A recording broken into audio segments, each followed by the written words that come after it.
Alors Yves, cet important procès qui va commencer concernant des terrains contaminés à Montréal, et il y a un groupe de 14 citoyens qui poursuivent la ville de Montréal. Absolument, Pierre. Voici la poursuite en question. Ça totalise à peu près 5 millions de dollars réclamés. On est dans le secteur du parc Baldwin, ce midi, rue Folhomme, en plein cœur de Montréal, plateau Mont-Royal. Autrefois, Pierre, là, je vous parle jusqu'au début des années 1900.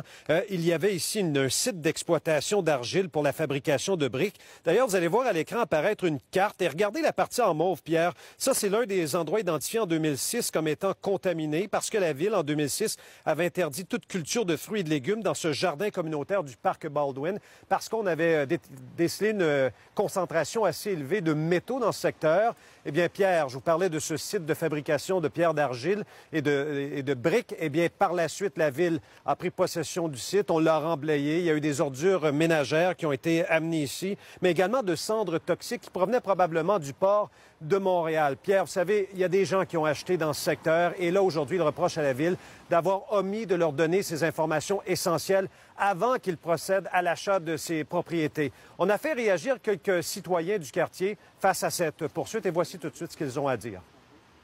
C'est vraiment déplorable.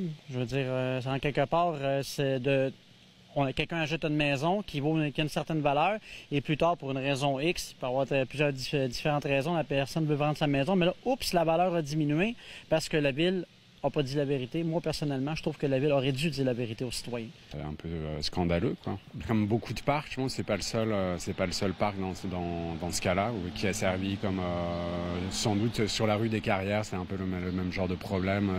Tous les parcs qui sont sur la rue des Carrières, je crois. Alors, vous avez compris, Pierre, qu'il va y avoir un débat dès demain. Est-ce que la Ville a effectivement caché aux citoyens qui ont fait l'acquisition de propriétés ici au cours des dernières années l'existence de ce site d'enfouissement qui existait il y a plusieurs dizaines d'années? Est-ce qu'effectivement, il y a eu un impact sur la valeur marchande de leurs propriétés? Est-ce qu'il y a des risques également pour la santé de ces citoyens qui habitent le secteur du parc Baldwin, je le rappelle? Alors, c'est un procès qui s'amorce demain pour plusieurs jours et on compte probablement y assister cette semaine. Voilà, Pierre. Merci.